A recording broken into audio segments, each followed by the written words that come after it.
ঘটনাটা দুঃখজনক।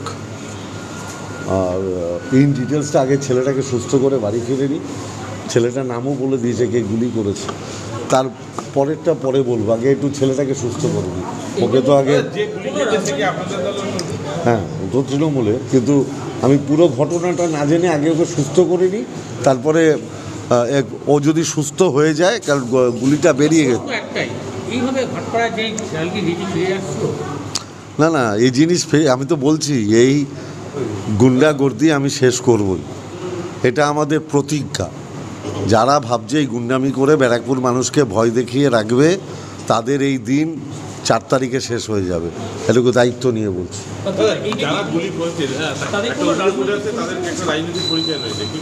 আমি কি বললাম, আমি এই মুহূর্তে আমার প্রথম চিন্তা হচ্ছে ছেলেটাকে সুস্থ করা। আমি আগে ছেলেটাকে সুস্থ করে নিই, রাজনৈতিক কথা তারপরে বলবো।